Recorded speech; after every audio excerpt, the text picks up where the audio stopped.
everybody, it's Cinnamon Cooney, your Art Sherpa, and today I'm going to be showing you how you can paint for yourself in acrylic on canvas this gorgeous pumpkin scene.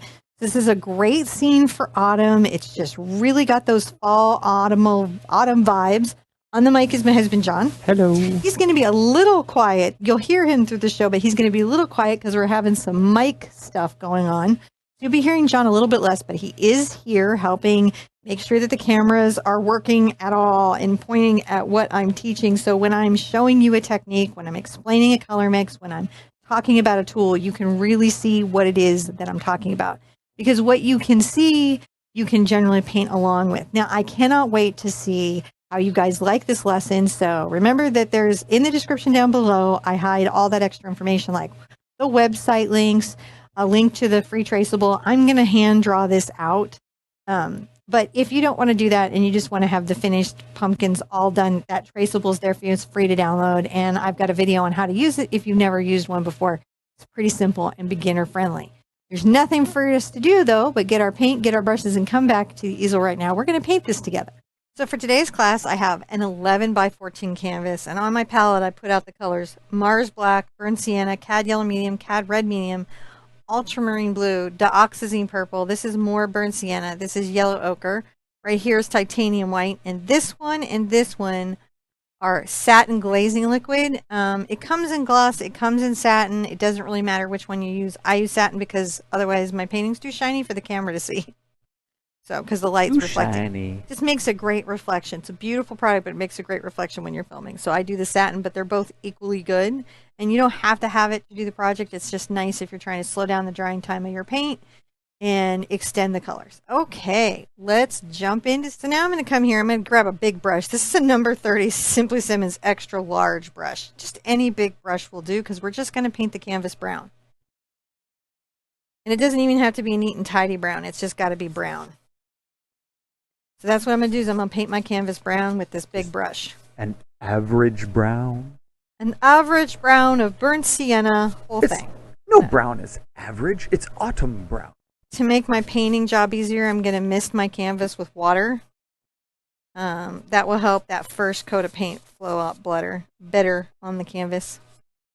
Just water though. It's nice to have a mister bottle around for that very reason. And again, we're just making the canvas brown. It doesn't have to be tidy brown. It just has to be brown. Now, does brush directionality matter? Not at this stage. At this stage, coverage matters. But for the finished painting, we don't have to worry about brush directionality yet because we're just trying to create that rich base that will help our canvas feel like it's got depth. And across here, might grab a little more.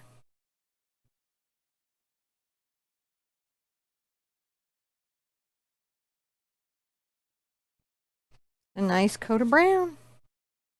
How now, brown cow? Where is that from?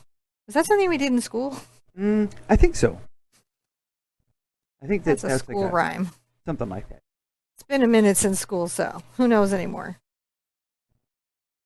My mom also is full of weird old-timey rhymes, so sometimes I don't know which ones I'm working with here.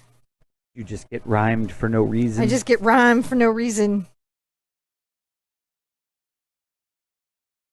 I'm just trying to get it worked into the canvas there. Now, what I have here is the paint is covering my canvas. There's no little pops of white where the paint isn't taking. You know, sometimes you'll paint it and it's almost like it's got a hydrophobic reaction and it pulls back and leaves little dots of white canvas. So when you have this is when it's all brown, but it can be streaky. Now rinse out your brush really well, and remember, wash your brushes after every painting session with soap and water. That's going to do more to extend their life than anything else. Okay, we're going to dry this thoroughly. I'm going to use a hair dryer. You can use a hair dryer, air dry. If you use a hair dryer, I suggest the cool setting because some of those hair dryers are very powerful and they have very high heat settings, and you don't want to expose acrylic to super high heats. So a heat gun probably not a good idea either. It can cause color shift and other problems. So low setting on the hair dryer, and when we come back, I'll show you what we do next.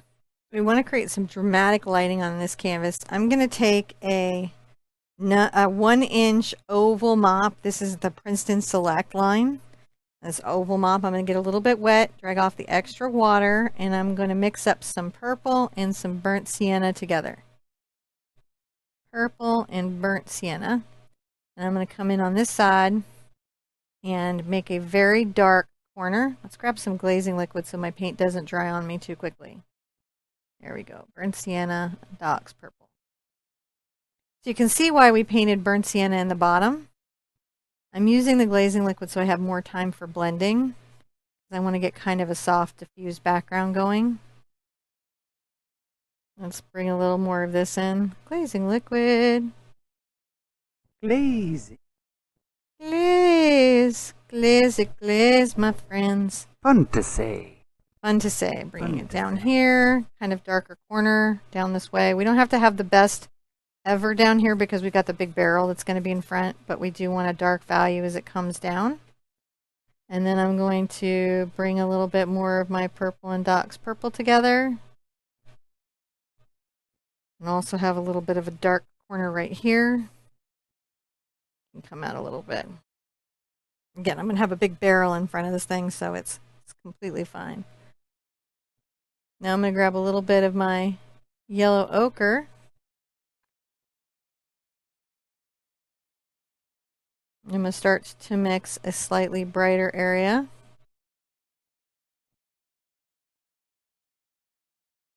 Over here. With my yellow ochre.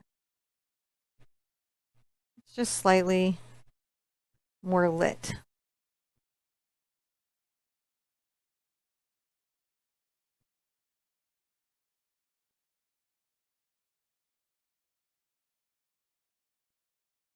Blend it in, right? Get a little more, maybe a smidge of white into it.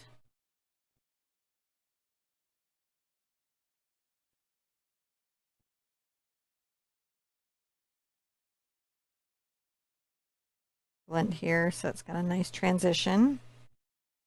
I want a soft transition.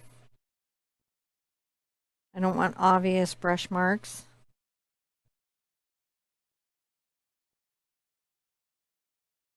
Darker in the corner, and then we're going to make it lighter coming out. Grab a little bit of my Dioxazine Purple, my yellow. I'm going to just lighten this up just a little bit of a hair. The nice thing about this is we work it till we're happy. Yeah, that seems like the nice part about these kinds of backgrounds. Work it till you're happy. I might have to tip mine up so I can see it, because sometimes the reflection when it's wet gets to me too. Oh yeah, I see it.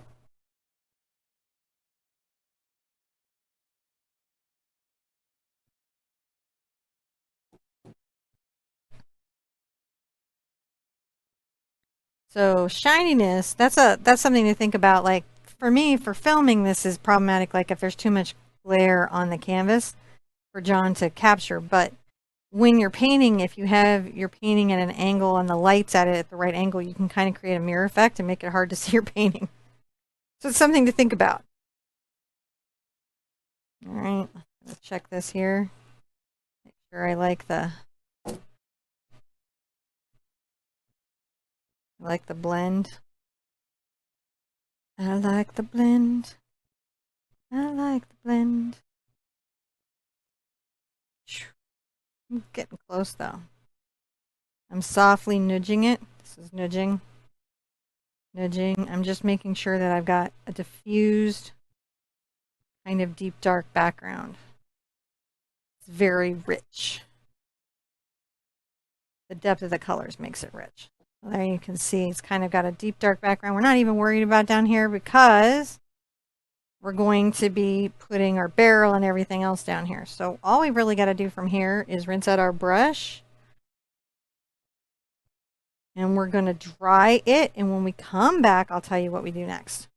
So I'm going to take, this is a Princeton Catalyst Filbert. It's in their Polytip line. I'm just using it because it's got a nice edge. You could use a bright, you could use a round. Whatever brush you feel comfortable sketching with if you're going to sketch along with me.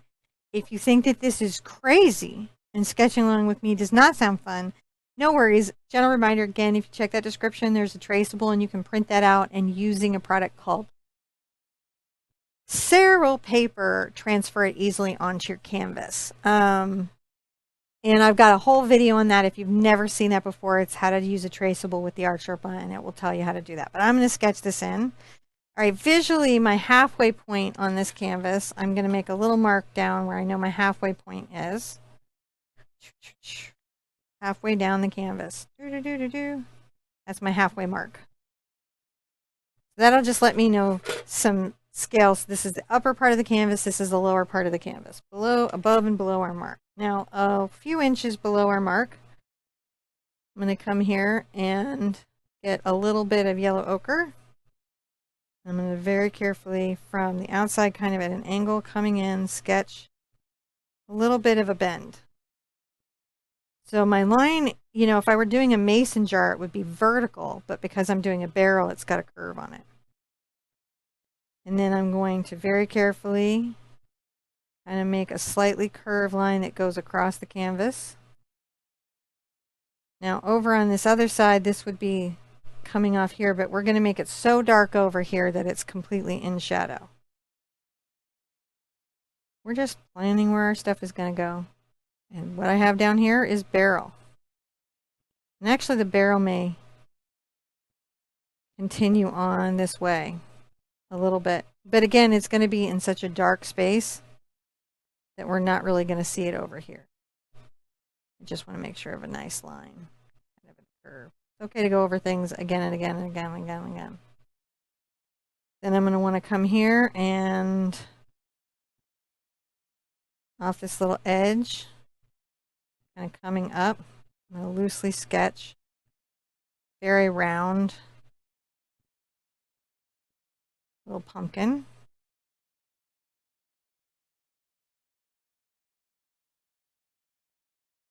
Nice big one.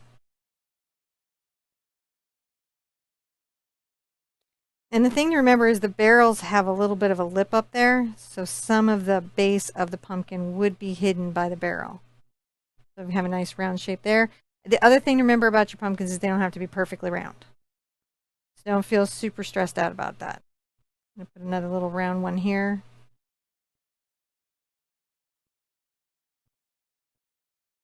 Sketching this one in.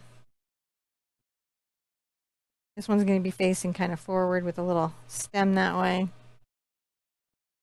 And then we have a friend right here. I think I'm going to lean my friend a little bit. Not as much as I currently am, but just a little bit of a lean.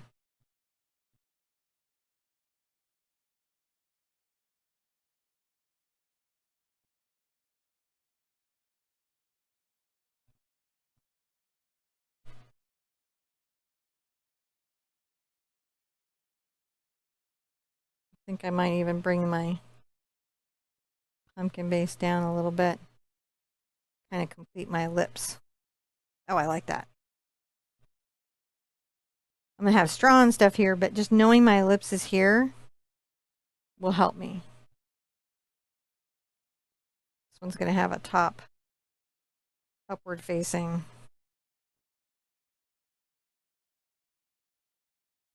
And again, things are going to be so dark down here that the details of them will not be our primary focus.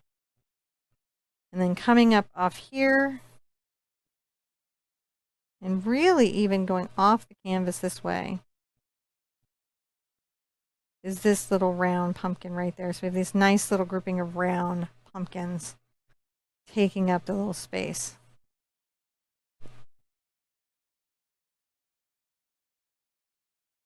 I have a nice little stem coming up there. Okay, so in this stage, you want to get the traceable on or a loose sketch of the objects that you're going to be painting today. Either one is fine. Remember, drawing for painting is really just about holding space for where you're going to be doing certain work. It's not in the same way detailed as, say, drawing with a pencil for rendering's sake. Though I do think those skills are wonderful, and you should definitely add them to your artist bucket when you're ready for it. All right, we're going to dry this. When we come back, I'll tell you what we do next.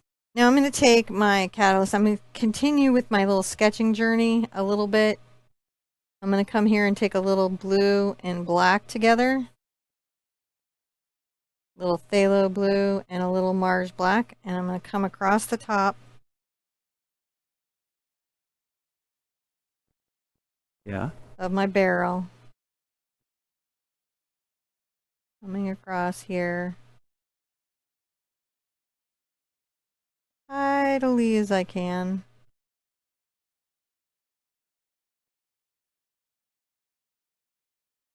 And again, over on the far side, it's going to be super dark, so I'm going to kind of curve that line down a bit more. So this is me. I clean up lines when I need to. I come back with just a little bit of water on my brush, and I can erase.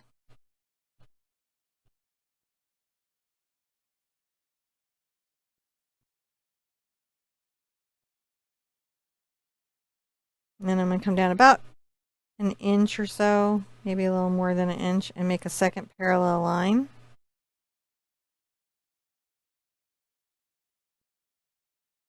It follows the first.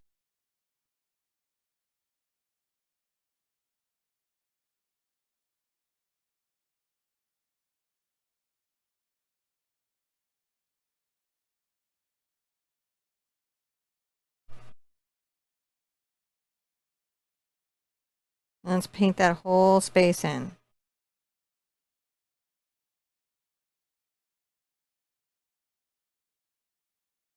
The whole space in. Blue and black. It's a nice base for metal. Even though we're going to rust this metal up so much, we're going to patina the heck out of it. Well, I know that like doing miniatures, you oftentimes use black as a base for metal. Yeah, that's absolutely true. Let's put another band here. Put a second band in. If you do the traceable, you'll have those band lines already. And come here and come down. Same thing, just kind of following this first line.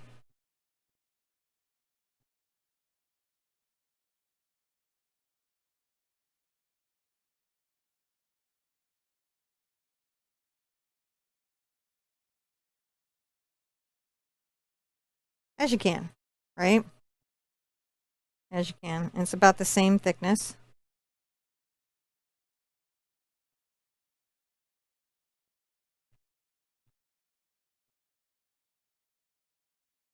So as uniform as you're capable of making it. But remember, you're just a human being. And we're not out here, you know, documenting nature for science and posterity. So we get to just be ourselves.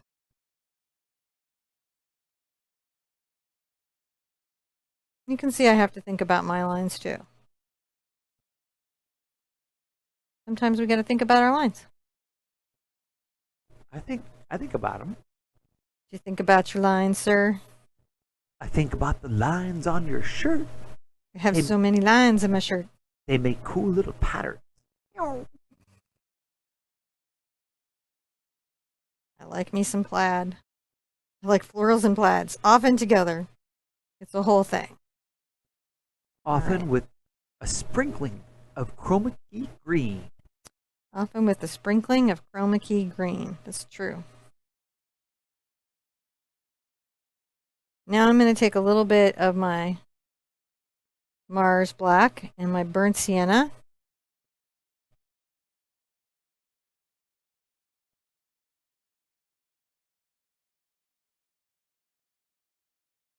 And begin to paint this color coming across. Now we're going to be lightening the barrel, but I want for just the wood to even work, I want there to be kind of a dark base to begin with.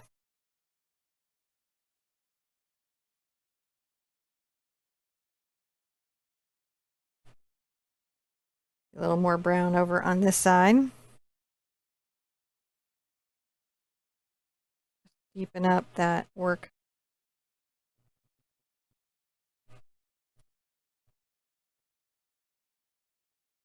Little Mars Black, little burnt sienna. You should still be able to see the difference between your metal bands and your barrel. They should not be the exact same darkness.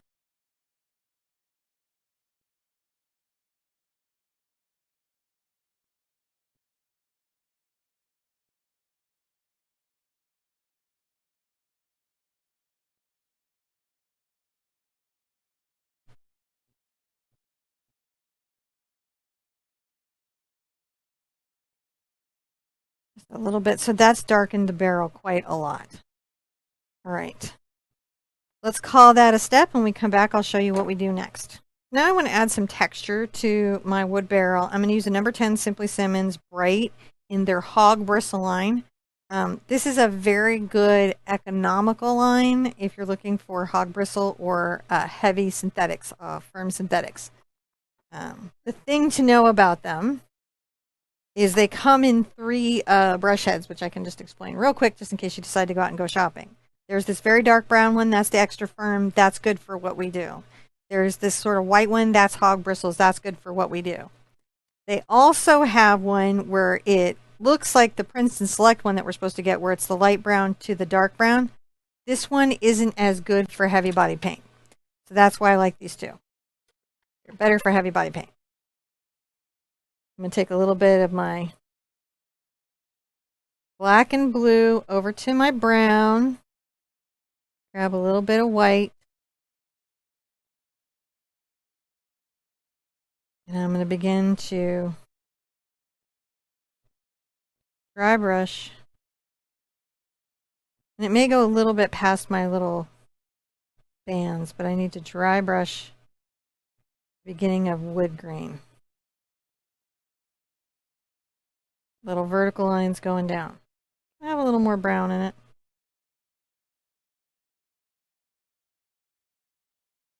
We're going to paint the heck out of our wood, so be ready.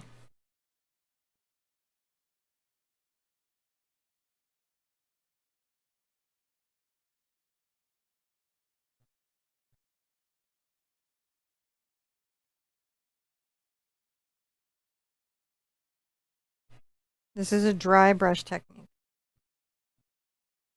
I'm going to start to talk about the wood with a dry brush. That means there's very little water on the brush and not a lot of water in the paint so that it skips over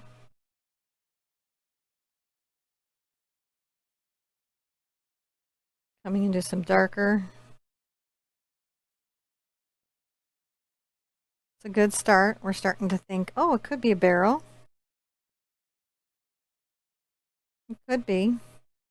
Let me take a little bit of my yellow ochre and burnt sienna together, and I'll get a little white on it.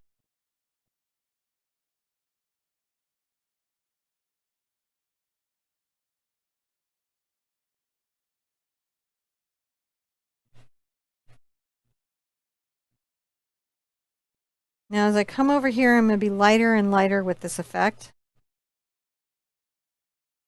because this side of the barrel is darker.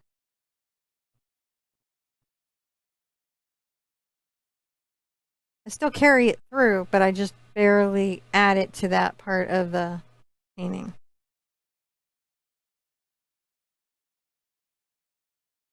Make sure that the line of my barrel is nice.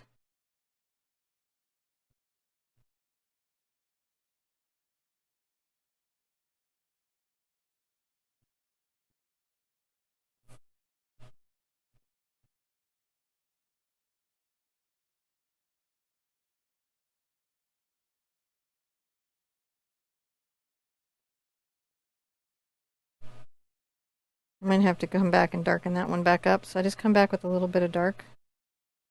See, I push that back.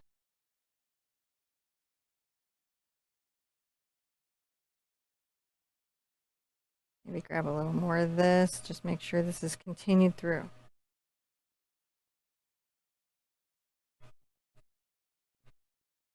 Just a little bit of wood for the wood barrel.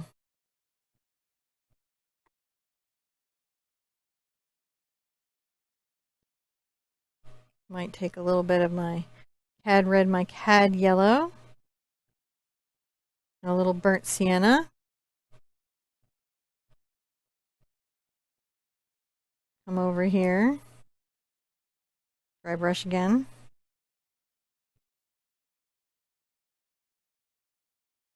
So colorful the barrel is. Very lightly that way. So it gets lighter and lighter and lighter as it comes over here.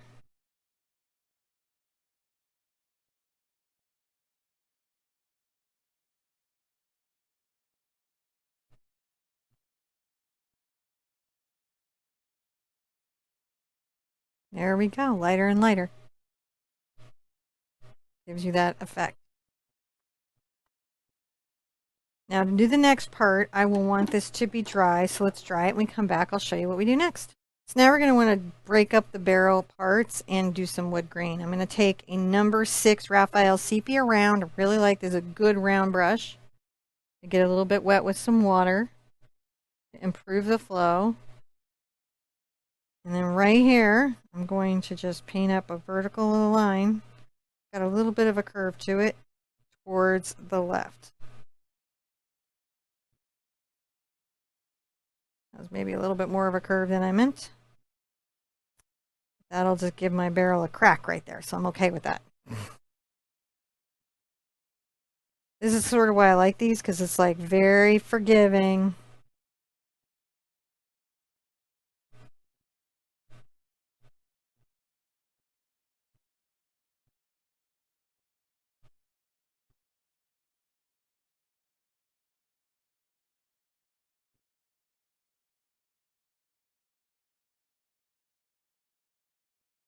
You want your barrels to be about, the little slats on them to be about the same width.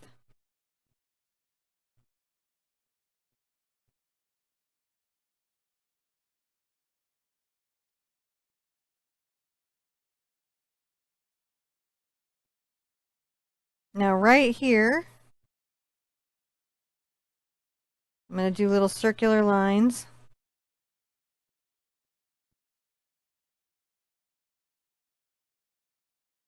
Around what is a knot.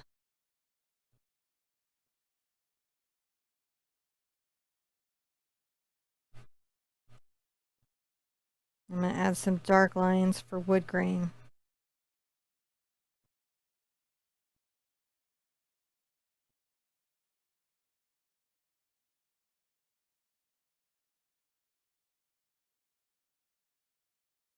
And paint in the little wood grain.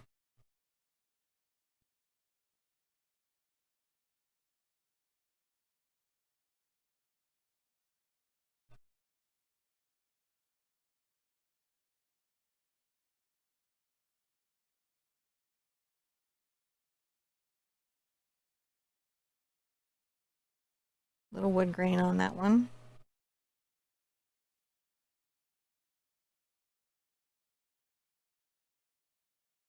Some little short marks here.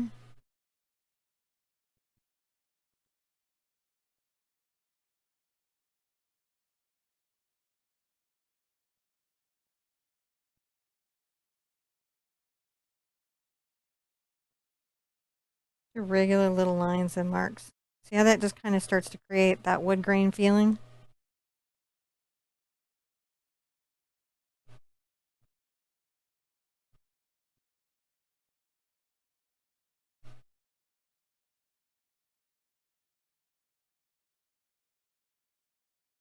A little bit right there.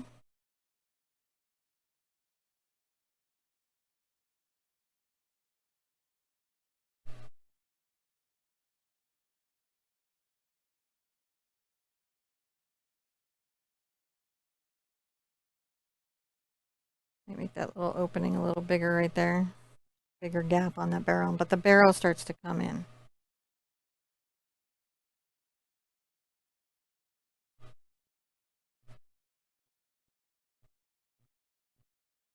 A little water.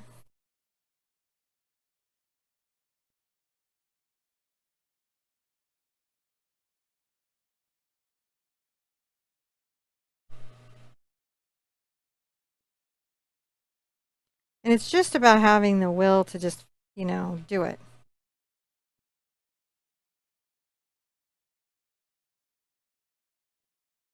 Up and down. Some marks are short, some marks are longer. Just painting in a little wood grain.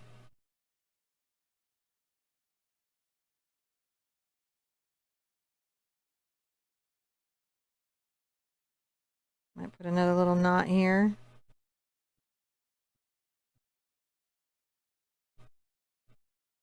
Could have been cut from that same wood.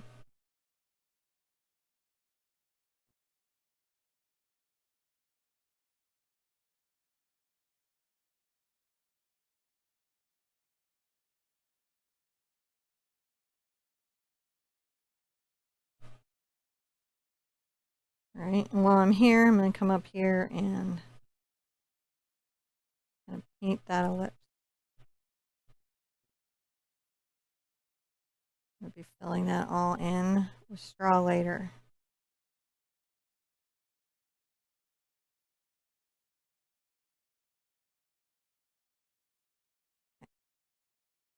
All right, I want to dry everything, and when we come back, I'll show you how we do these metal bands.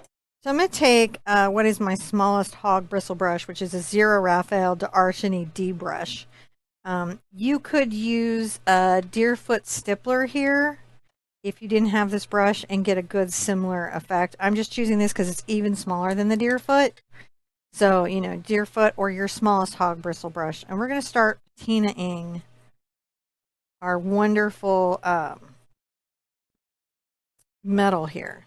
So I'm going to grab some of my blue and black and a little bit of white. And I'm going to start to very carefully, I might have to turn this to the side just so I have a nice little line on it.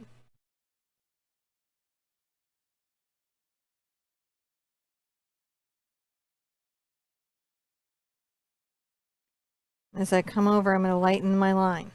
See how I'm lightening it?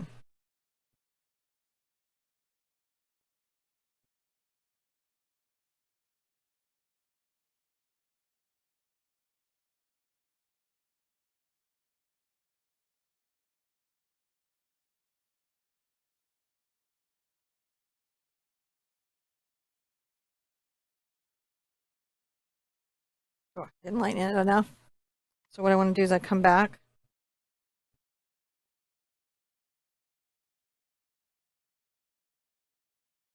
Lighten it.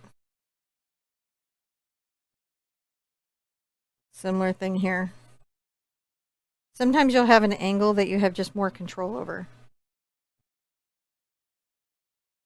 And once you know that about yourself, just lean into it. Just, and then as I come here, it's going to be lighter.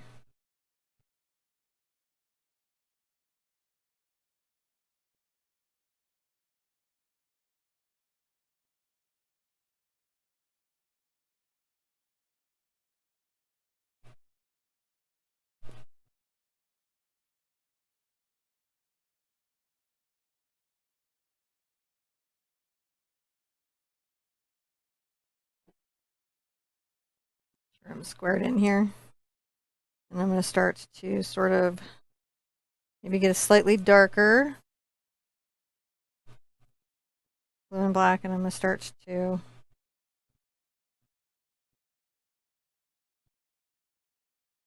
dry brush it. Scratchy, multi-directional.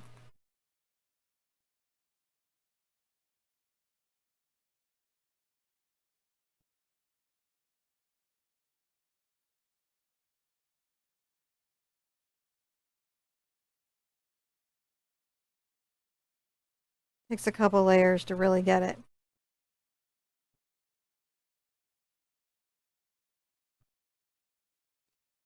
That was weird. Scratch my eye. Different directions. You just don't want to have like brush strokes. You want to have a randomization because the way that weathering happens, it doesn't really, unless there's a reason, an element that creates a kind of pattern, like water running down a consistent way. Just general like degrading and stuff, it's very random. Ah. Now I'm going to bring some more of my blue down here. I'm not even fighting for it. As I come down, I'm going to get a darker color.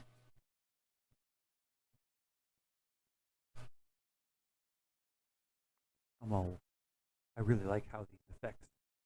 Oh, sorry about that. Really like how these effects turned out. And that back. I like them too. I like painting them.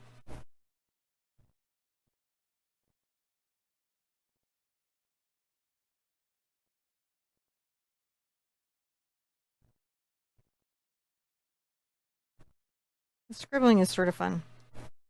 Sort of relaxing to scribble.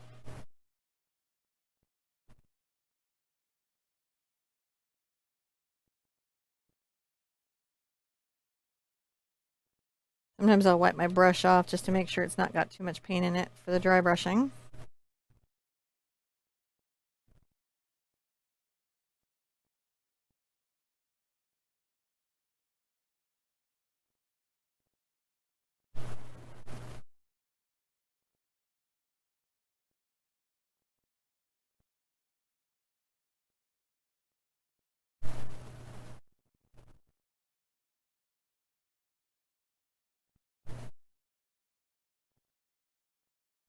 And into the darker color.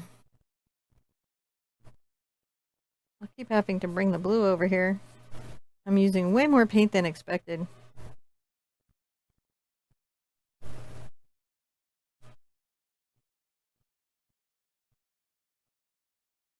I like how the blue kind of wraps around this one. Yeah. I like it too.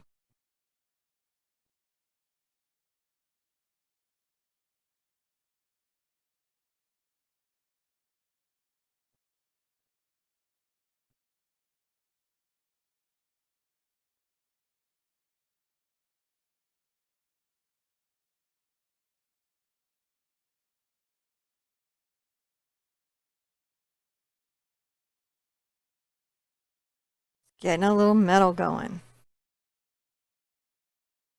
You're so metal. We're all so metal, man. I'm going to take a little bit of my black. I'm going to come along here.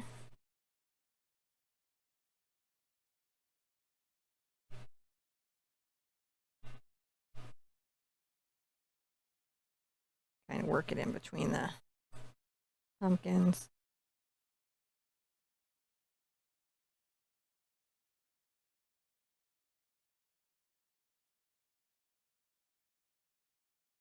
Just kind of separating up those zones, right? Gotta separate your zones, man. I'm going to take a little bit of my Cad Red and my Cad Yellow.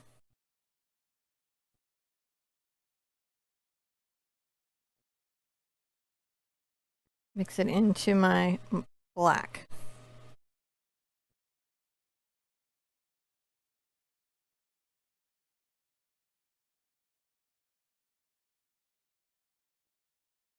One more red.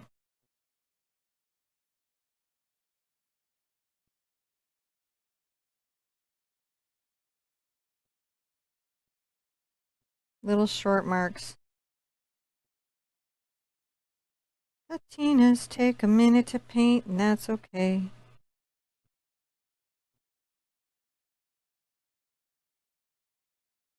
Scruffy, scruffy, scruffy, scruffy, scruffy. Here we go. A little bit here, a little bit there. Scruffy, scruffy, scruffy. Because we definitely want our bands to feel like they're going over, you know? They complete somewhere.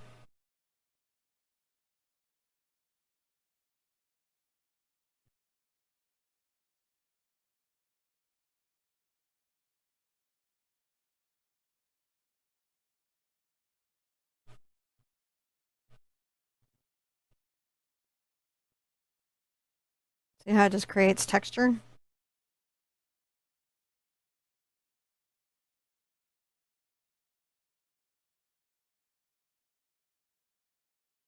Rubbing it along. Scrubby. What are you scrubbing? I don't mind scrubbing. Scrubbing the rust. Scrubbing the rust. You would have sandblasted this. No, I would patina it with oil and heat. Yeah? Yeah. Well, And so it would stay that way? so yeah. That's stable? I would heat it up really, really hot and dunk it in oil, and then it would stay that black rusty color forever. There's a tip for you if you need to preserve a rusty patina. Or make a little bit of orange wrought iron here. ring. Mixing it into my black, but it's kind of like an orange.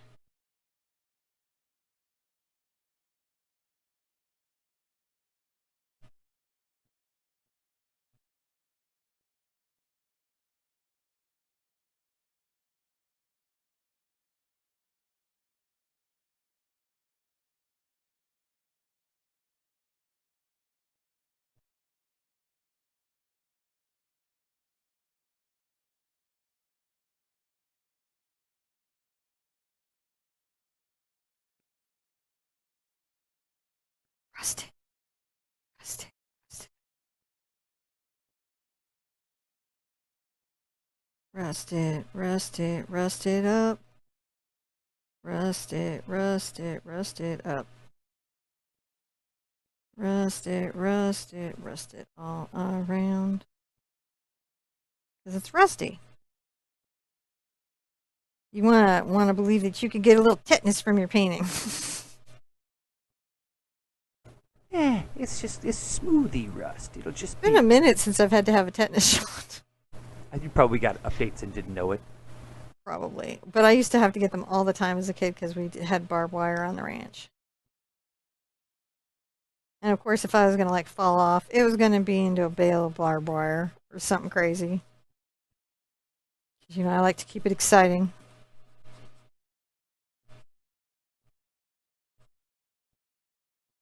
Rustin.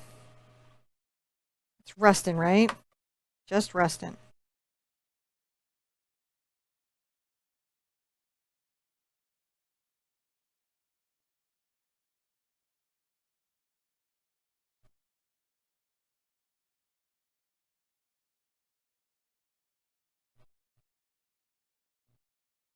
Maybe even a little more white to that.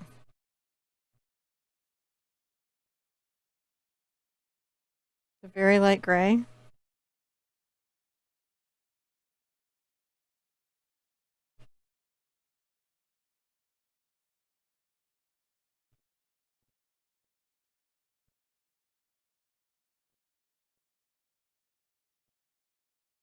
See how we're doing it? Back with our light gray. I really like how it all comes together. Yeah, we haven't even put in our cute rivets or anything. We're just like doing this right now.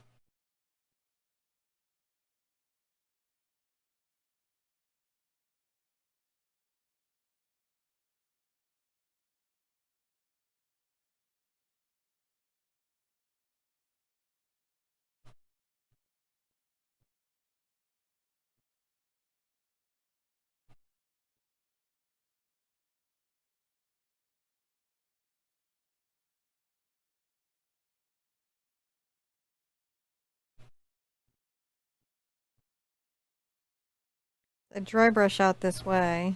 I like getting close up to look at how you make those layers. Just sort of, they're not like blended. They're dry brushed on top of each other. Yep, they are just scumbled one on top of each other, and they layer in, creating kind of an effect or a look.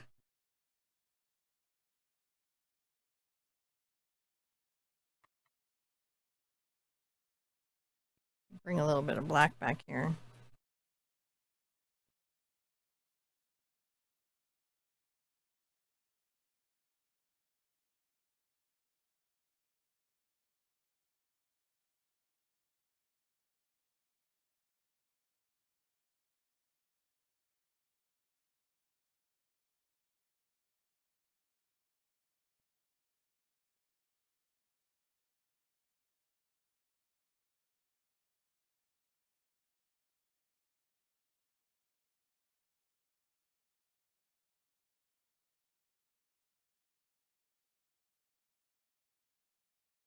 Just a little bit.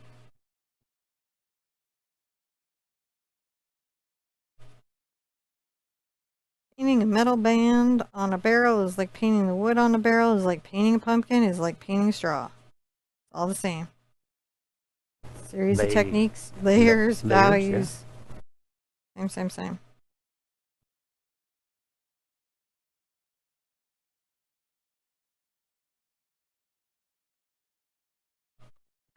Okay.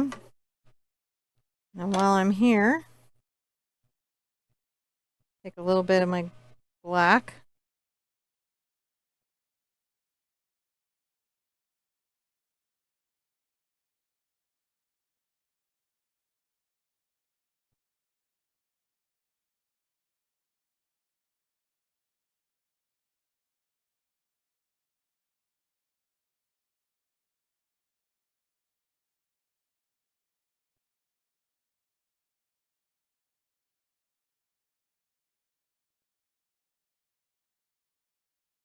A black shadow.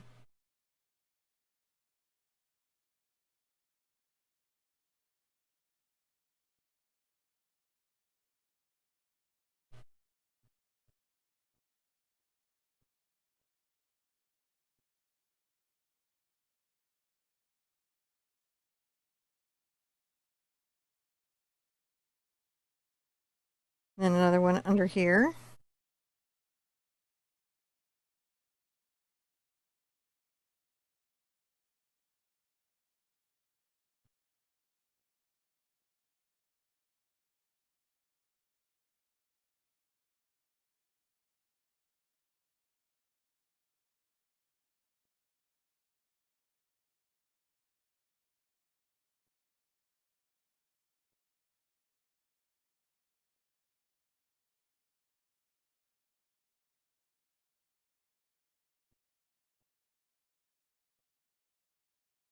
A fine line up here.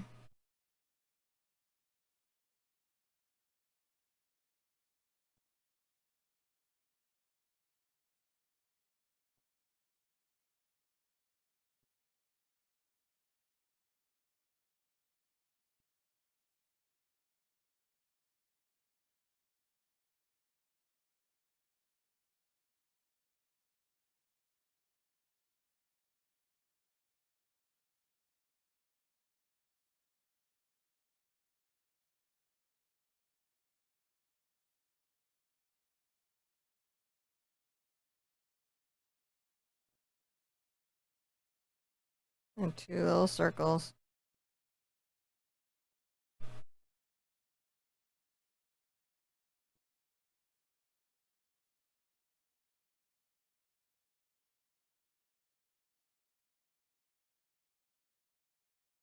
Try to make them somewhat the same size. Just somewhat. Well, those are handcrafted, so they can be kind of oddball. It can be kind of, yeah. This is all handmade, so it can be very. Listen, what I like to say when people is like, "Why is it like that?" I go, "Well, it's artisanal. It's handmade." That's right. It's all not machine made. It's artisanal. So I've got that same small brush, and I want to go through and add all those little colors again. I want it to be dry. We're just going to go through and grab some of the colors and begin to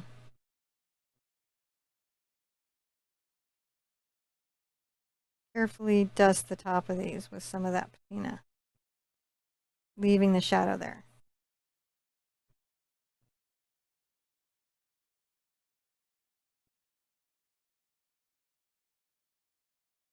And grab a little of the light.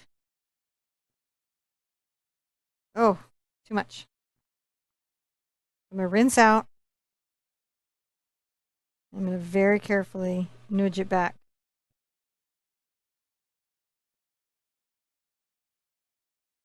So you can nudge. Don't underestimate the nudge.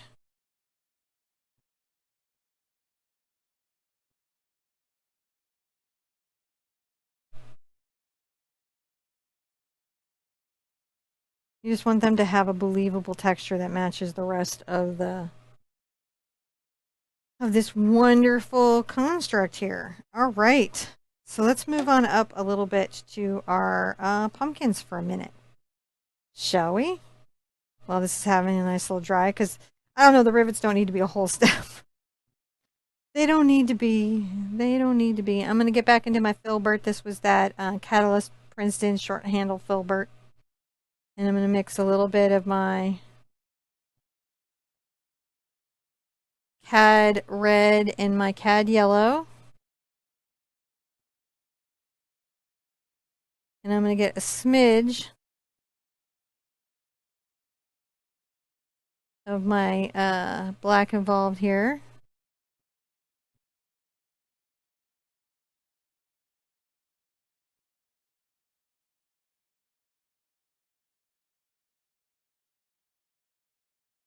Paint in this all orange. Actually, I might even do something. I might do something more dramatic. Are you ready? This is my favorite dramatic thing to do about pumpkins. I think I'm very ready. Think you're very ready? Smidge of Dioxazine Purple.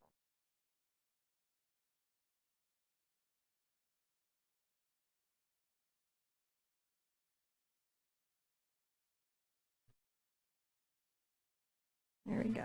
Sort of a little dark orange here. We'll be putting the regular sort of orange.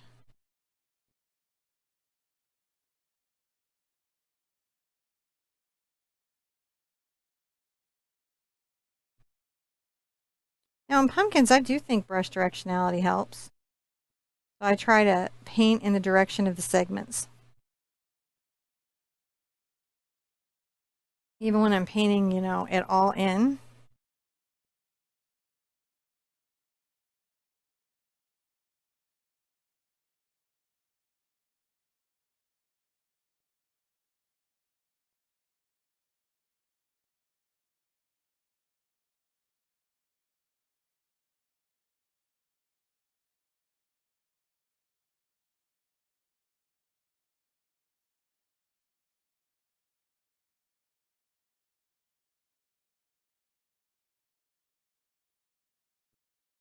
That looks fairly nice.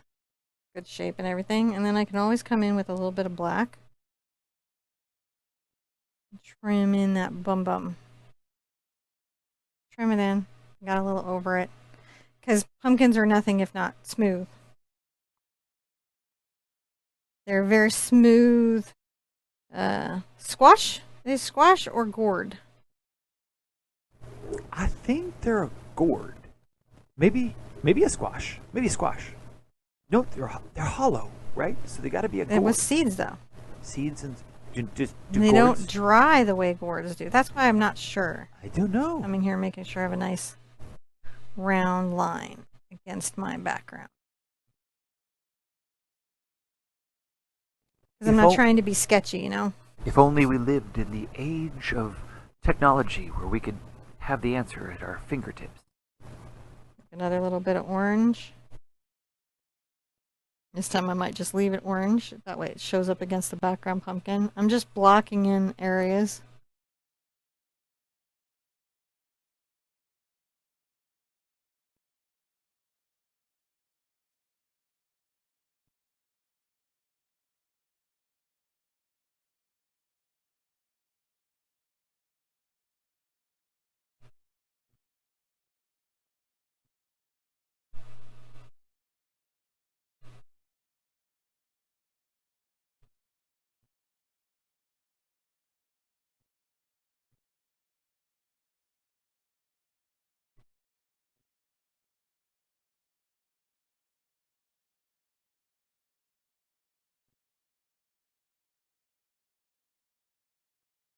These will all end up being very similar things, but right now what I'm doing is just making sure I can tell each pumpkin for each pumpkin. So when I go in to paint them, you know, they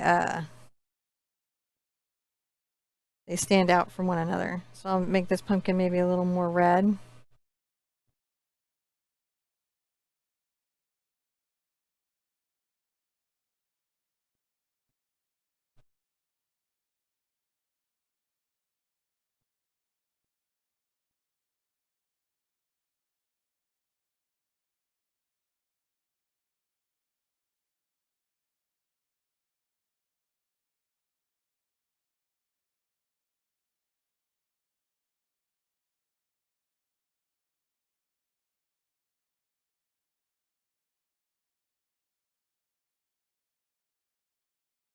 There he is, like another little ball. We'll go ahead and get a little purple in here. A little purple and red. Maybe a little more orange than that. There we go. It's the color that shows, but is different than the background.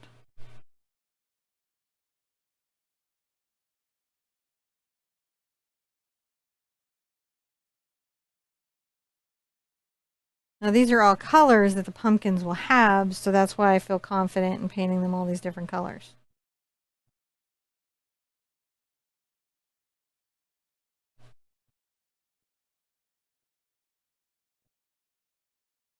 This pumpkin exists halfway off that canvas.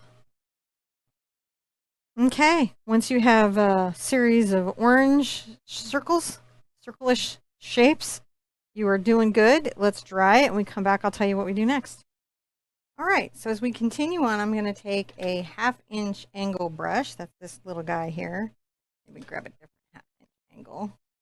A little newer, a little less fuzzy. So 1/2-inch angle brush, Catalyst by Princeton. Get a little bit wet. And we're going to start to paint in our pumpkins. Now the first thing I'm going to do up here is I'm going to grab a little bit of black.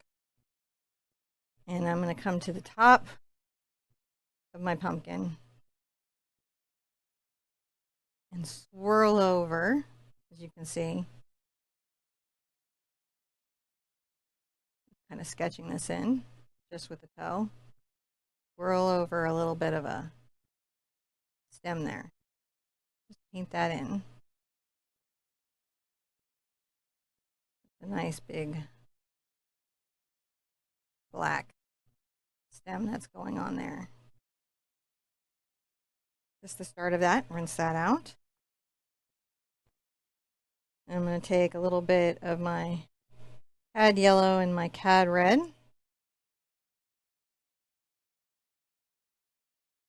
Begin to orange up my pumpkin.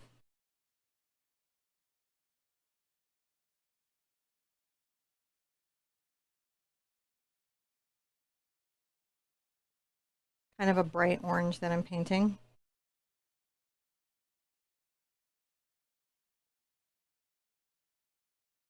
And I will pay attention to the growth direction of the pumpkin. So like my brush strokes will curve on the left side, left. Towards the center, they'll straighten out. And then towards the right side, they will also continue to go. I think what I'm going to do is I'm going to mix a little bit of orange here. And then take some over here with a little more red perhaps. And a smidge of our purple. Get kind of my pumpkin-y brown to start with. A little more orange brown there. I can mix in. So you're just creating the shadow color of the pumpkin.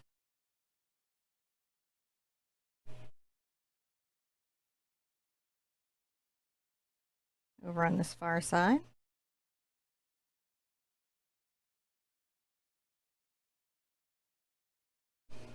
Maybe a little more red into that.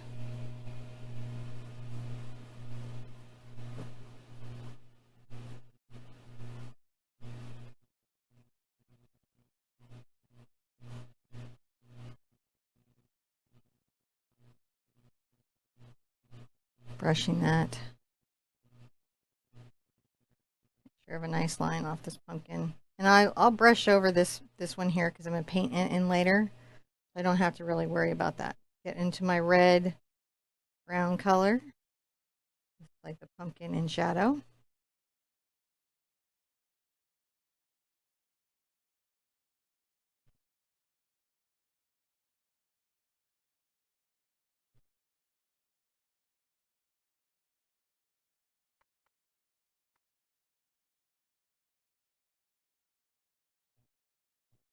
A little bit of Cad Red and Cad Yellow.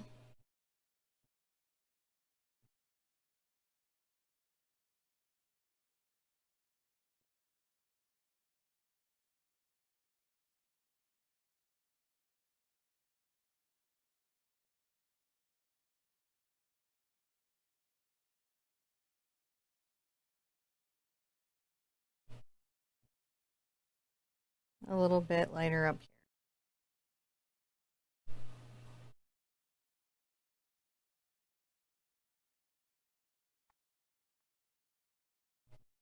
Okay, and while that's going on, I'm going to take a little bit of my yellow over to my black. Mix them together and I get kind of a green gold.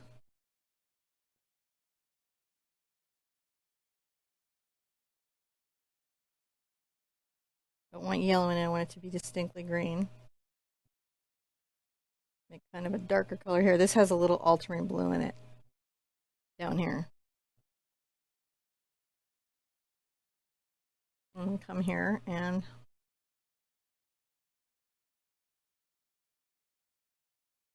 add a couple little highlights on the stem.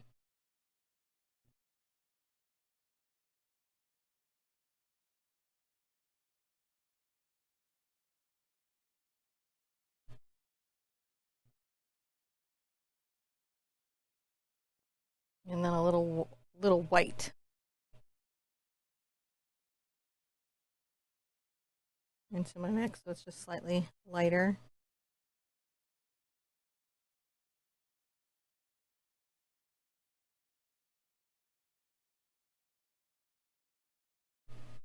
A little bit there at the tip. Just a little bit of a thoughtful pumpkin. Your pumpkin needs to be kind of thoughtful. And while I'm here, I'm going to take a little bit of my Cad Red and my purple and get a nice little brown going.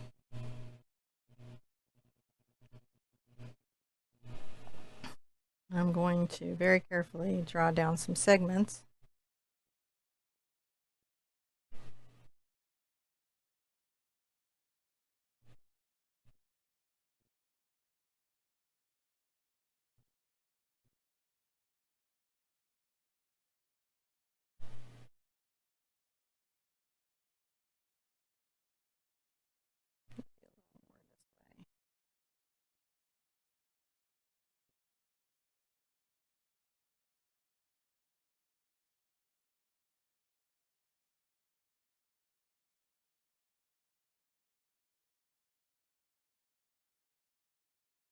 Trim this one in a little bit. You don't want it to have quite such a big shadow. Now I'm going to take a little bit of my Cad Red and my Cad Yellow. Smidge of white. I'm going to come on the inside edge on this far side and add this little highlight line. I may need to put the shadow back.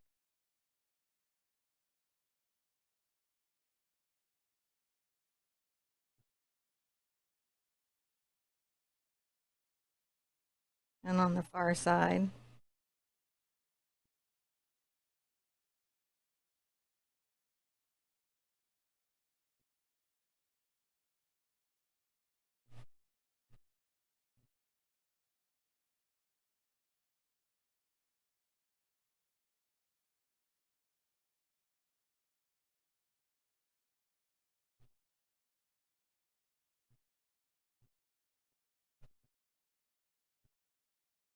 come right here.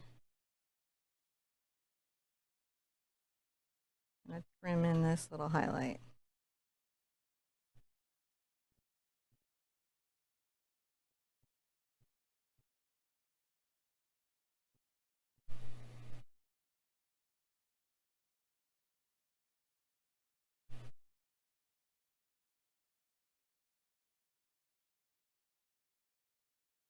Get back into my little shadow color again.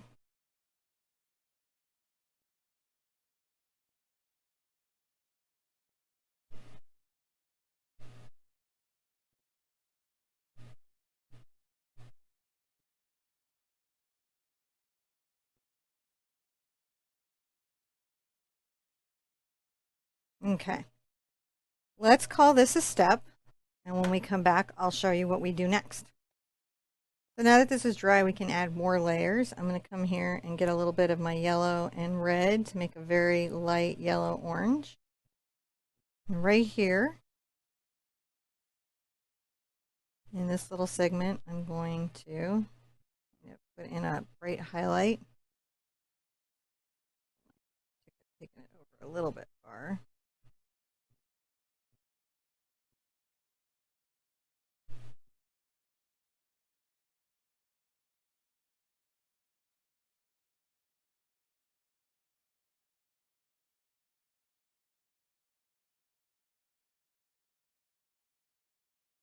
Just trying to make sure there's a little highlight on this far side of the, in that same range. And then I'll just add more red.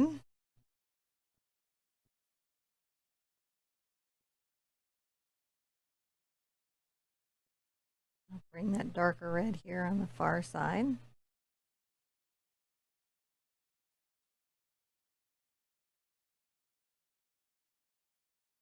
Lightly dry brush that down this way, creating a little bit of a blend.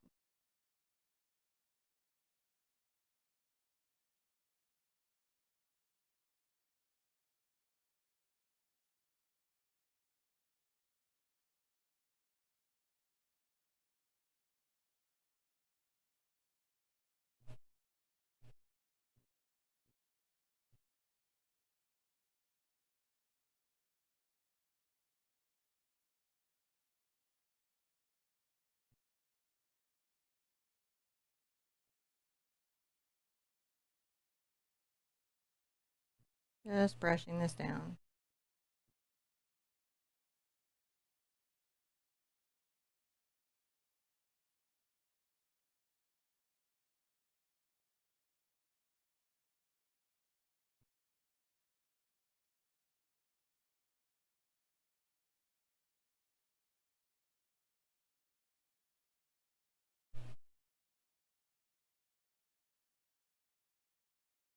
Get orange in our pumpkin up.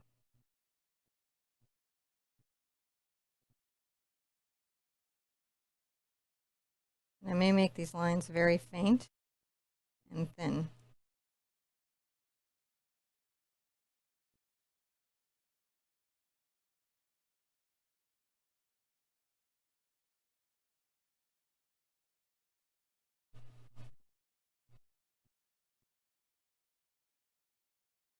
Just brush those down. This side of the pumpkin's in slightly more shadow. And come and get a little bit of my brown mixed into my orange.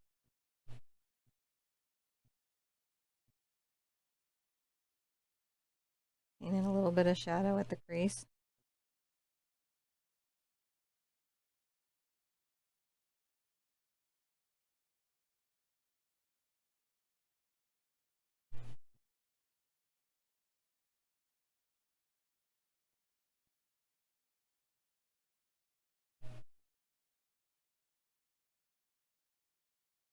Here and a little shadow at the crease.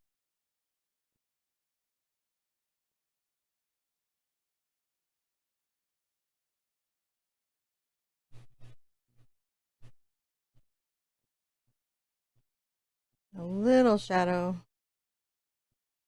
behind these little pumpkins here.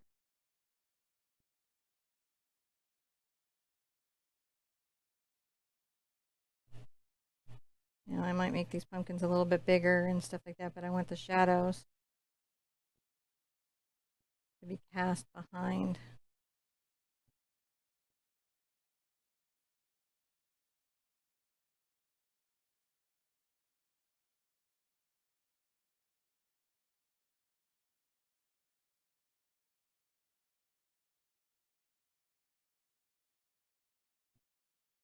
Just picking up a little bit of our pumpkin. Okay, I'm going to dampen my brush and wipe it off. And just make sure that I've got a nice blend here.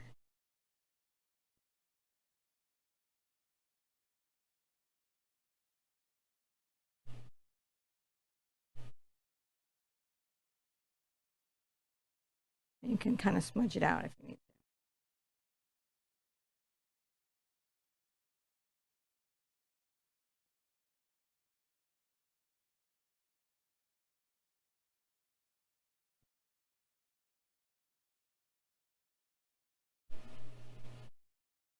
Now again, I'm going to round my pumpkin out and do some stuff. So casting those little shadows is not such a big deal. A little bit of yellow into your red.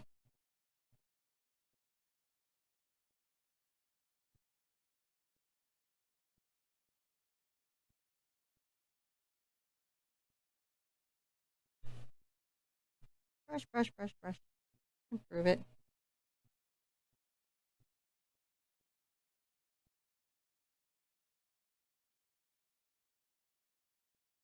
A little bit of one here. A little kiss of one. Sort of just fades out.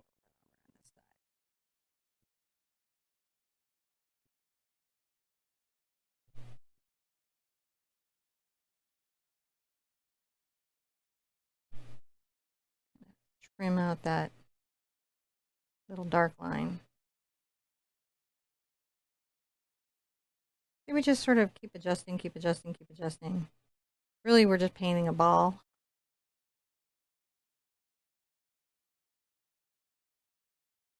All right. Now I want to dry everything and come back. I'll show you what we do on the next pumpkin. Now I'm going to come back here to this distant pumpkin because it's the furthest back and it's in the most shade. And I'm going to go ahead and grab a little bit of my black on my 1/2 inch angle brush.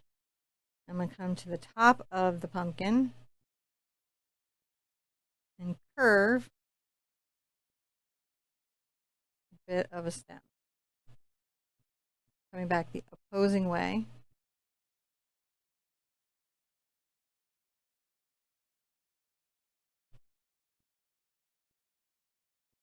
Comes back the opposing way.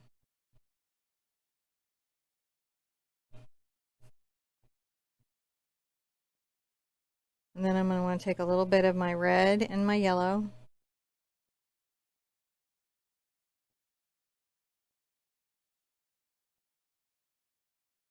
And I'm going to paint in a nice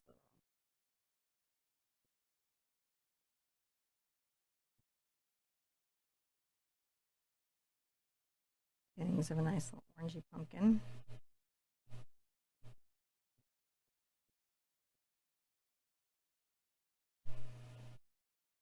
And come down, shade it into this.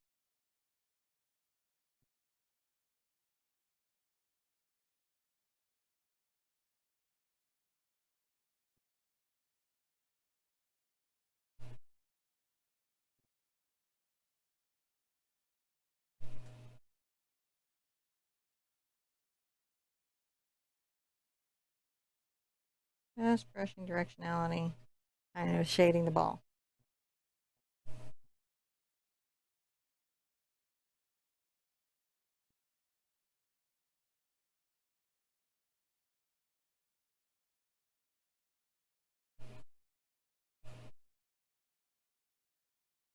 Now I know I'm going to have a lot of straw here, so I don't want to do the best work of my life down low where I'm definitely going to be painting over it. It just needs to look good enough to show between the straw.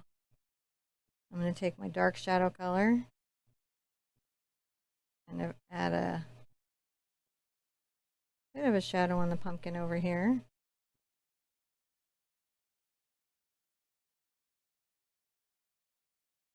Maybe it kind of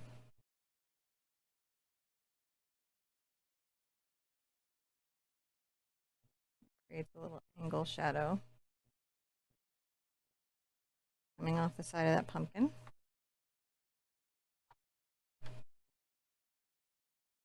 Go ahead and take a little more black on my tip here and make sure I've got a nice stem sort of planted in. See how I'm doing? Bringing down a little, as we see a little bit where the stem attaches. We need it to dry a little bit so we can get into our green mix. I'm going to take a little of my Cad Red, my Dioxazine Purple.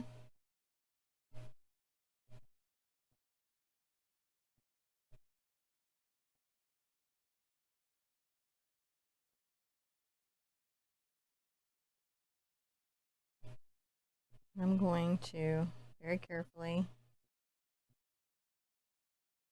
A little line off that way.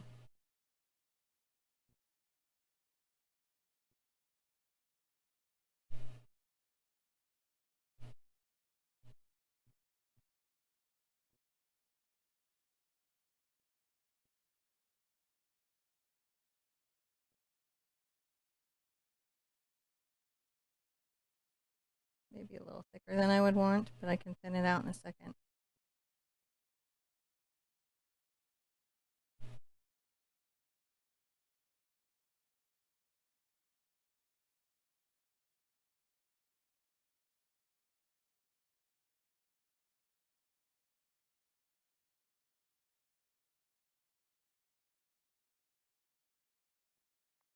Rinse out a little bit. I might kind of, see if I can. Nah, I've got to dry it to trim it. So to get to the next step, I'm going to have to dry this. And that's an important thing to know in painting is like when the work is too wet to work is a good time to know. Like what we focus on sometimes is like blending wet into wet. And what we forget is how often stuff needs to be dry to work. And this is one of those cases where stuff needs to be dry to work. That makes sense. I'm going to dry it, and then I'll be able to work it a little more.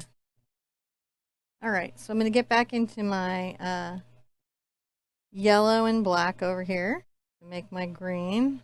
Add some ultramarine blue again, a little bit so it's black. A little ultramarine blue, and then we have the more yellow over here for the highlights. First, let's get in some lowlights.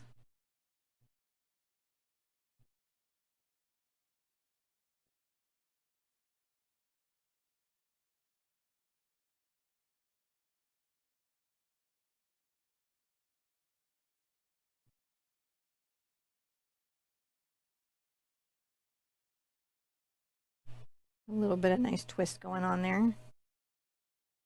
Sometimes it's nice to put a nice twist. It's a twist. A little bit of my cad red and my cad yellow to get a bright orange.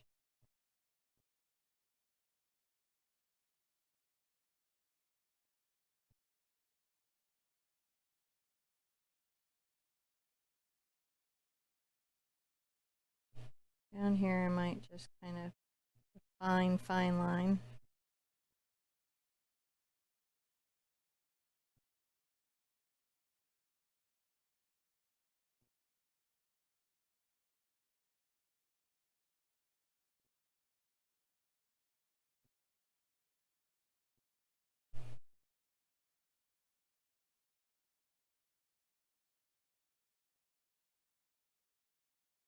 A little bit of highlights here.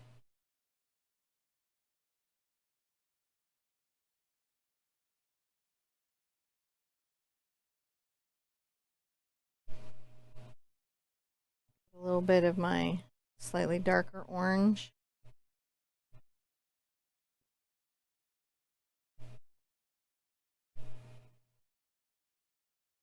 Down here very lightly.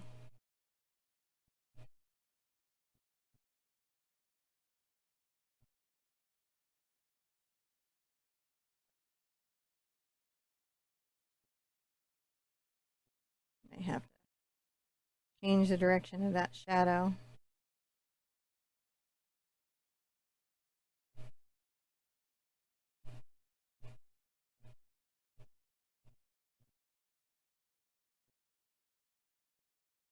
A little bit more red into here.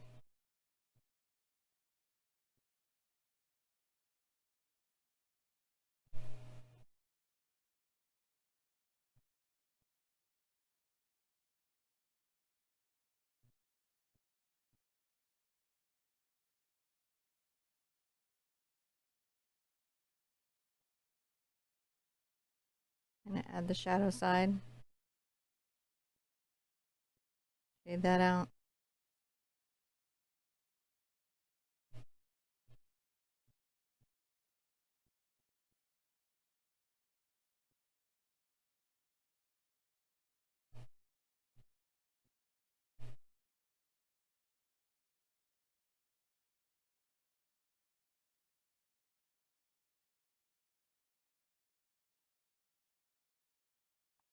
Little pumpkin, more in shadow. Take a little more yellow over to my green mix. Add a little bit of white into it.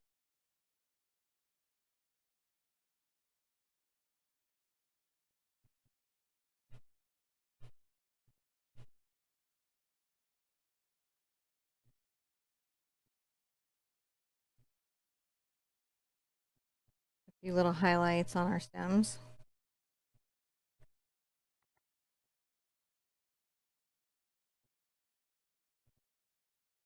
Add a lot more yellow into there. A very bright yellow orange. Not that bright. So sometimes when you're working the shadow area, you're trying to create the highlight, you've got to create it in a dimmer range than you might be expecting.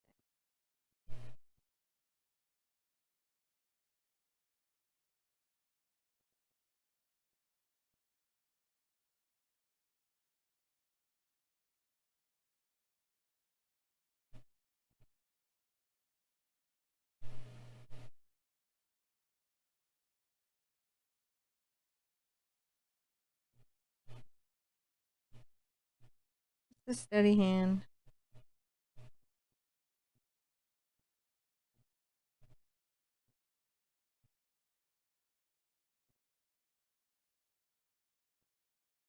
Okay. Now we're going to want to dry this, and I'll show you who we paint next. So we're going to march on and paint our next pumpkin. I'm going to take a little bit of my Cad Red and my Cad Yellow again and make a nice orange.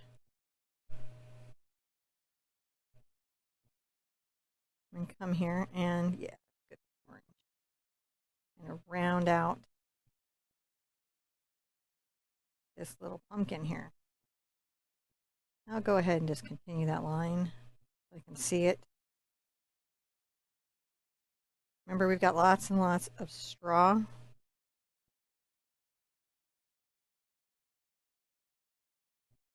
Nice roundness. That's the first thing we're looking for. Now on this one, because where the stem is, we're going to carry the brush strokes in the circular motion like we do with the flowers. So like at the top, they're vertical. When we come over to the right, they're going to curve up and right. When we go over to the left, they're going to curve up and left. And the same down and right and down and left. That's how we're going to get that there. Now I'm going to go ahead and put this pumpkin in front after I'm done, but right now I'm going to like allow this to let me have a good shape. That's what I want, a good shape.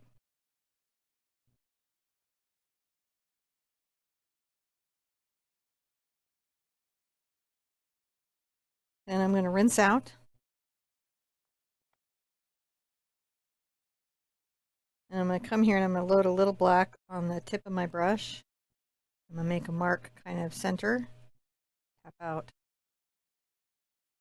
a regular little shape.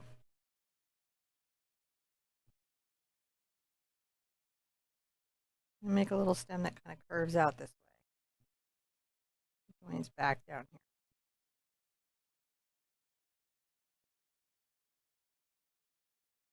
I make a little rough, uneven edge down here. It goes woogly, woogly, woogly. You want a woogly, woogly, woogly right there on that stem. Could also be a wibble wobble. Whatever gets your brain there. However you can get your brain there, I say go for it. I'm going to take a little bit of my Cad Red, Cad Yellow, and bring it over to my Dioxazine Purple that was over here. And I'm going to load up a little bit, and then we're going to start segmenting out.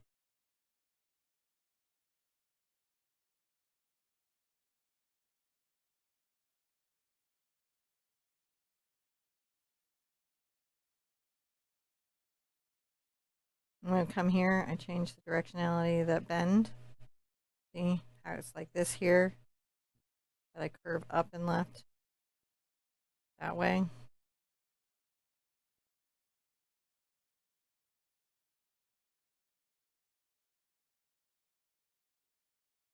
A lot of little segments going on there. Now to really do anything else, that all has to be dry.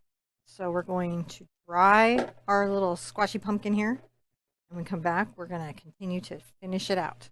All right, so dry it. Meet you back here. Now, there's a lot of small areas that I have to work here. So I'm going to want to I'm going to size my brush down. This is a 1/2 inch. This is a 1/4 inch.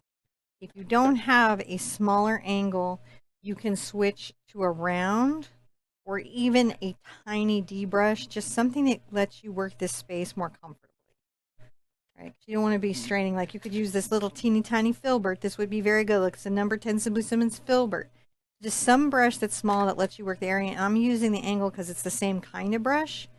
And so that's kind of good for when I'm trying to, you know, catch that. I'm going to come here and get a little bit of my yellow going on here.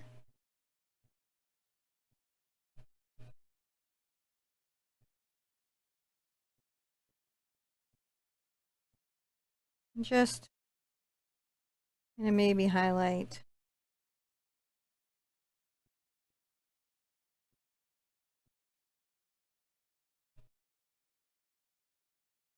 a little bit along the pumpkin here.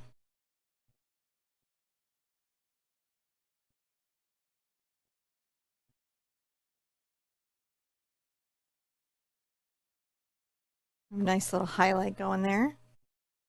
Picking up some of those segments. I'm going to get into my dark green, which was my Mars black, my Cad yellow, and a little ultramarine blue.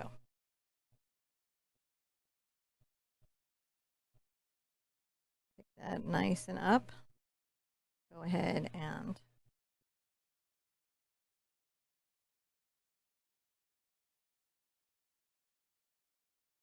little segments down here. Get into my highlight. Highlight the tip. And a couple spots coming down, and then maybe a little on the where the pumpkin kind of joins. Kind of creates a little interesting texture there. And now we're going to start going through and really painting our pumpkin. I'm going to add a little more yellow to my orange here.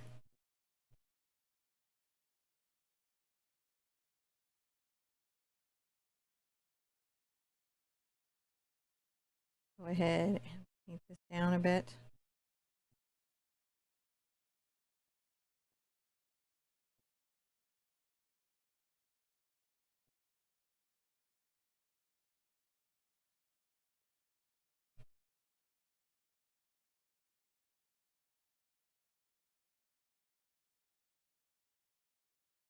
Carefully paint around the stem. A bit fussy.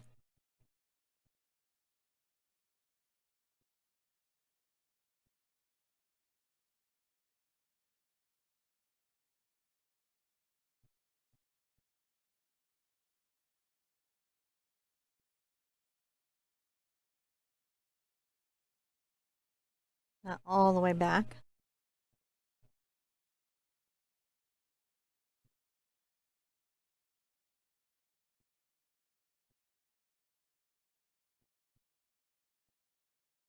I'm going to take a little more red into there and kind of deepen that orange.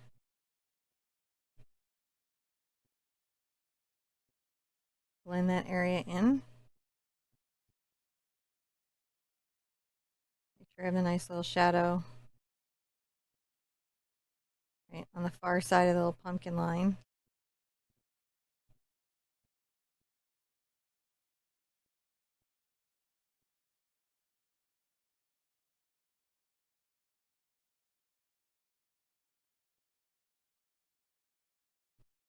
Paint that down. And again, I'm just putting this in front of this pumpkin just for right now, but then we'll move this in front. We'll change the object placement of it.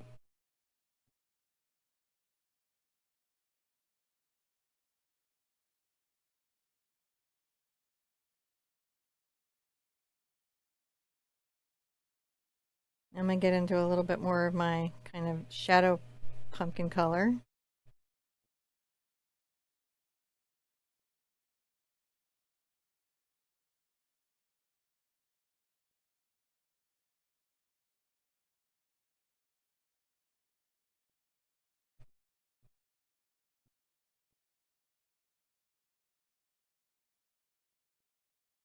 Definitely want to add some little shading here.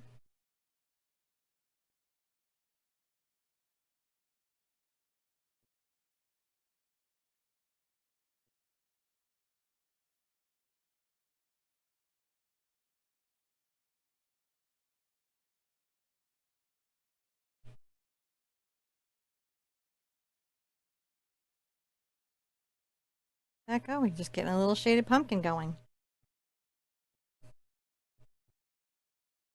A little more yellow.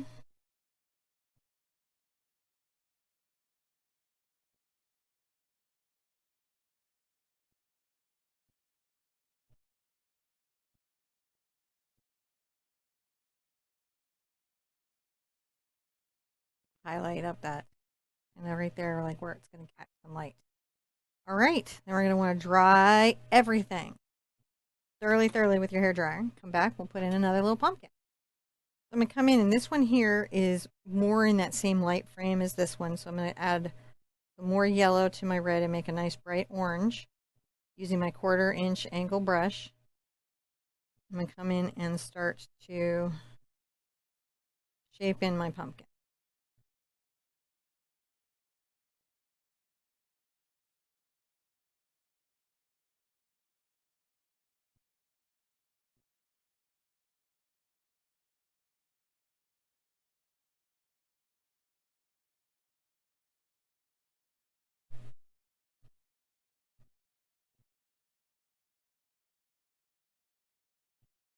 I might up my brush. So what I will do is size up and size down my brush as like whatever gives me the most ease in working an area. So I'm going to size back up to a 1/2 inch. Kind of start to paint this bright pumpkin orange.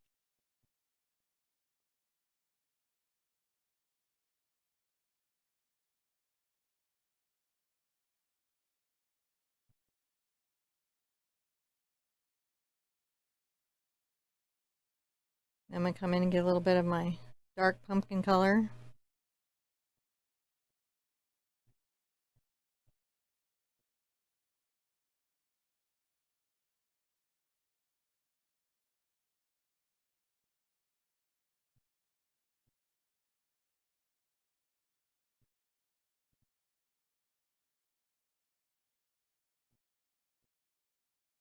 Shade it a little bit darker down here.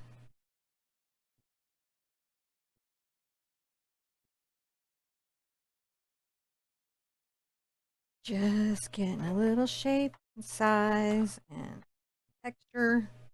I'm going to get back into my 1/4 inch angle. I'm going to add a little black to the tip of my brush. I'm going to come to the top. And this little stem will be more vertical, but it will be visibly attached to the pumpkin itself. Little vertical stem there. Like you do.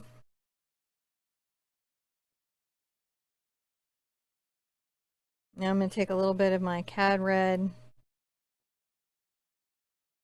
my Cad Yellow together. Make a nice brighter orange. A little bit more to the red.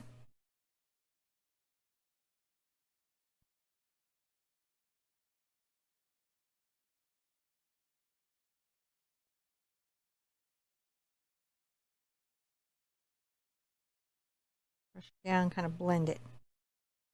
Making little decisions. Choices. Right? But since we have this lighting here, we know we kind of want to have the lighting kind of there. Rinse out. Now I'm going to take a little bit of my Dioxazine Purple over here and get some of my orange involved. Kind of a nice dark brown. little more red into it.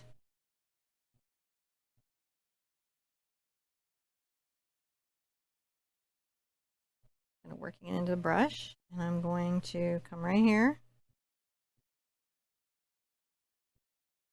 draw a little fine line coming down into the shadow.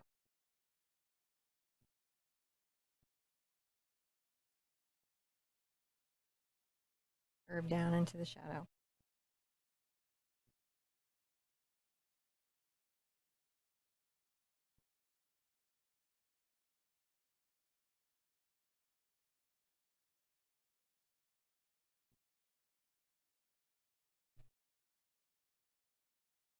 Towards that shadow. Now I'm going to want to take a lot of my yellow, mix a very light orange.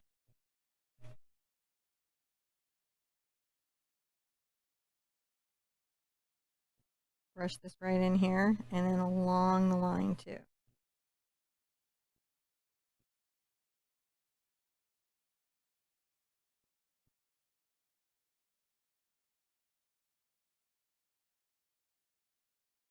Just a little bit.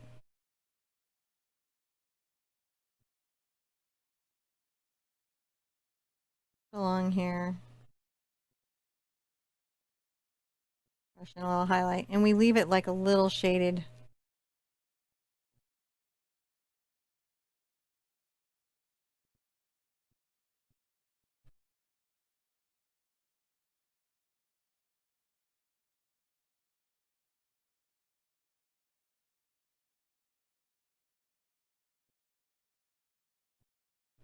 Just a little shading. Rinse out.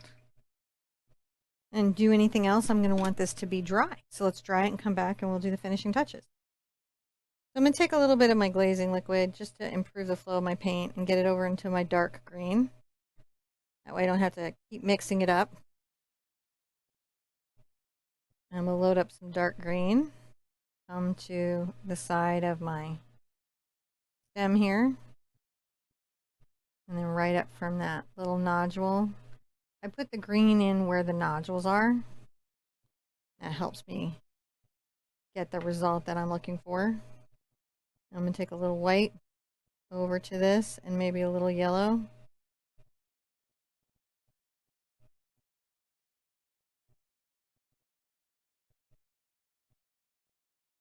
Maybe grab a little more yellow. There we go. Just finding the color. Load it up.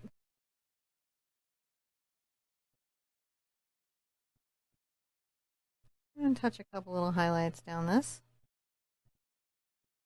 There we go. A little stem, a few little highlights. Being awesome.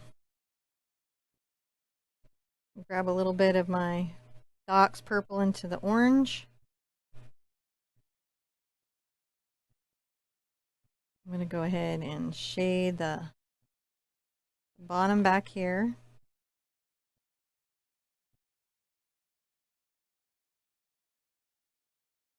A little bit darker orange.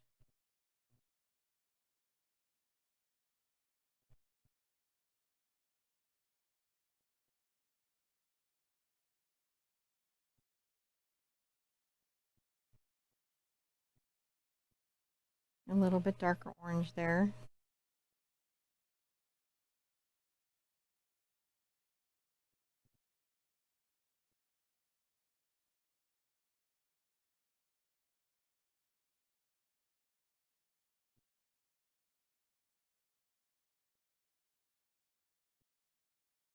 Kind of blend it.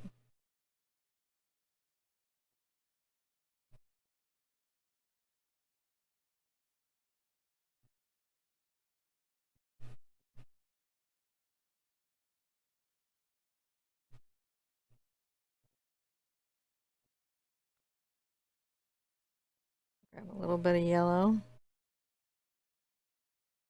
a very bright yellow orange.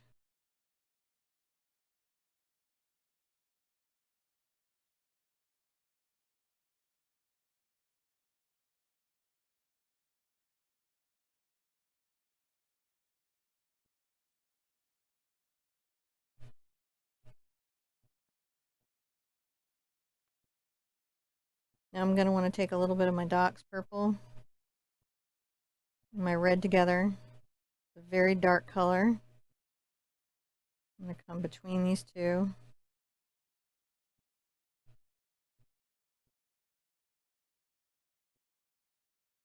Very carefully. Add this little shadow.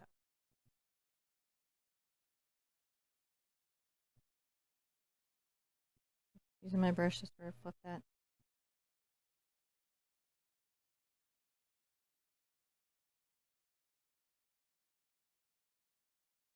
Kind of putting this more in shadow so that our pumpkin is coming out of the shadow.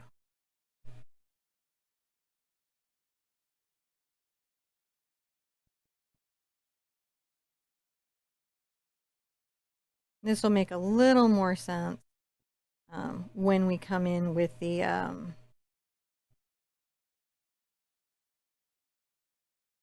darkness here.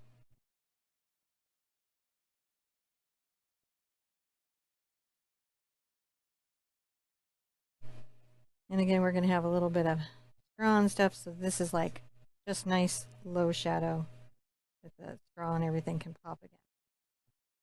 It comes out into the light. Once I have that in, I'm going to grab a little bit of my white and yellow.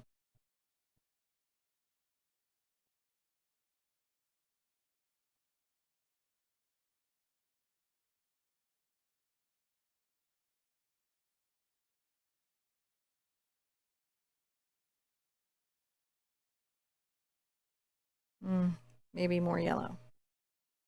I'm going to wipe my brush. All it was is just a little too white. I definitely want a hot spot, but I don't want it to be like that hot.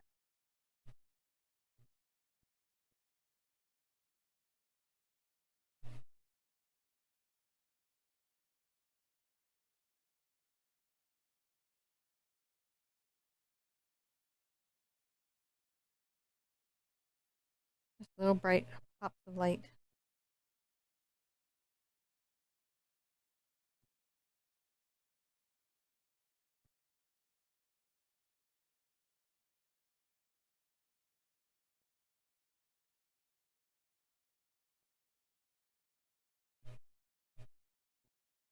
That's how the light is going through there. Okay, we want to dry everything and come back. I'll show you what we are going to do next.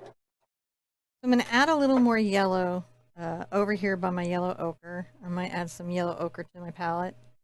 And I'm going to be using my shadow pumpkin color in this mix. And cad yellow and yellow ochre, and then that and a little bit of white. So we're going to have like 3 kind of values. I might bring a little bit of this over here too, so I can mix that in to get my shadow straw. Get some shadow straw. So I'm going to take a little bit of this purple and mix it into my yellow ochre. And I'm going to come through here. Add some little sharp breaking lines. I'm using my 1/2" angle brush.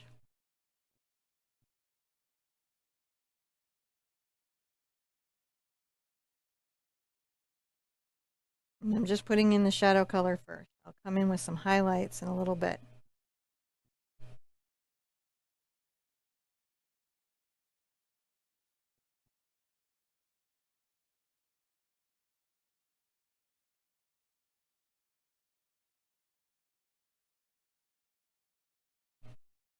Dark straw. You gotta love the dark straw.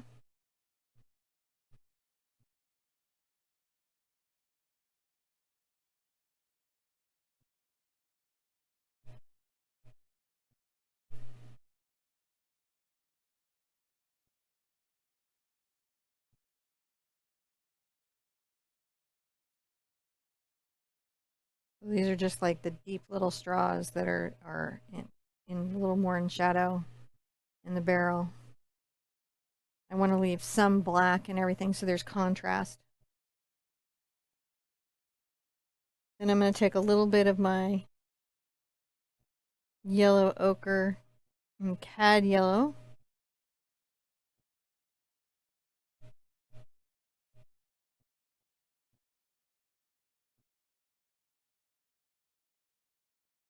Maybe a little more yellow ochre.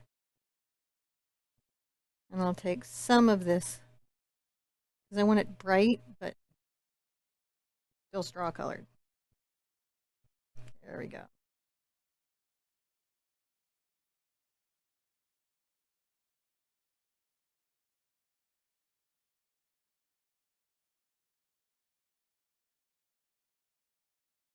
Just a smidge of that in there.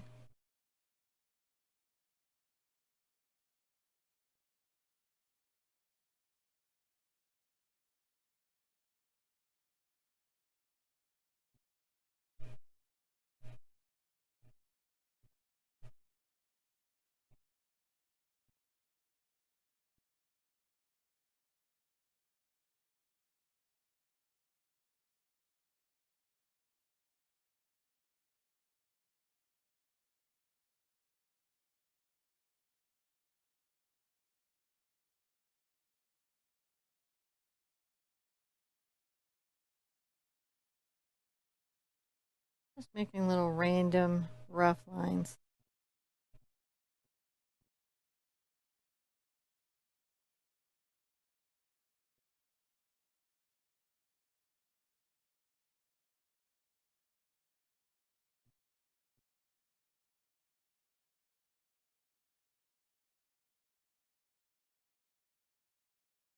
Then I'm going to get a little white into it.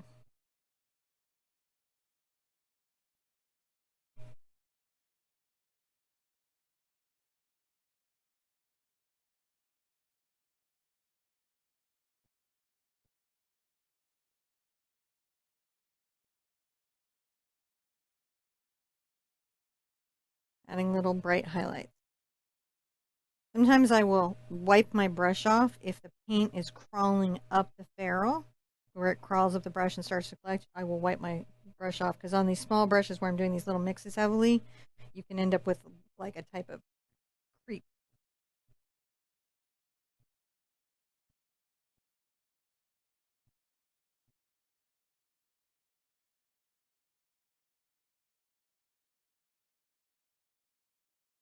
Some little highlights here and there, popping in and out.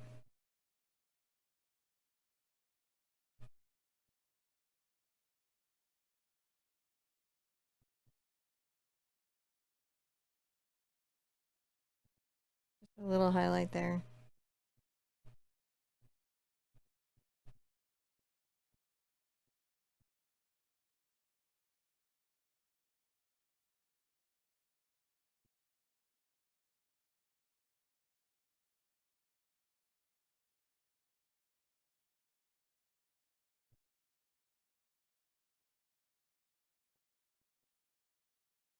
Just little straws.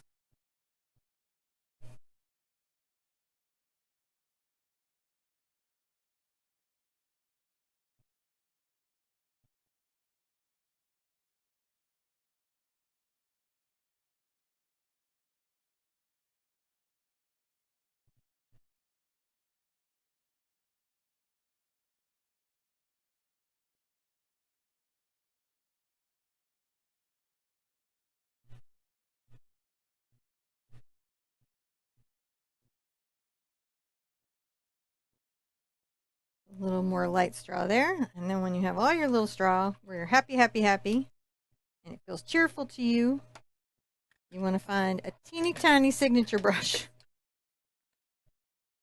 which I will just use this one. This is a #1 Princeton Precision brush. I'm going to go ahead and take my straw color.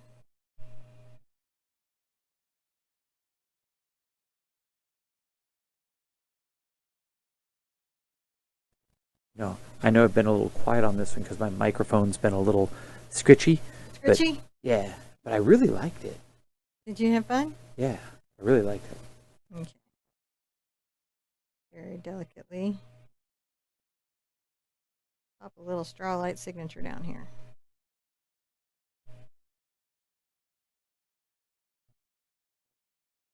All right. When we come back, I'm going to tell you what we do next. Woo! Well, that was a lot of fun and a lot of work, but a lot of fun. I hope you enjoyed your art journey through this painting. I would love to see yours. Hashtag the Art Sherpa on any of the social media places, and I do have a closed Facebook group, which is a great place to share a painting. Gentle reminder again that your resources are in the description down below, and there is a link to my art store there. If there's a tool or a brush that you're thinking, a paint color that you just need to have, that's something that you could do. You don't have to do it. It's just optional. And it's down there. And again, the link to the traceable and all those resources will remain up and available to you. And when we get a chance, we timestamp it. Yeah. So you get chapters so you can find your place again in a painting really, really easily. I love this. It's just a nice autumn painting. Just good for autumn. Yeah, it really was. Just fun and graphic, and I really enjoyed it. So I hope you enjoyed yours. There's really nothing for you to do but be good to yourself, and let's be good to each other. And I will see you and Anizo real soon. Bye-bye.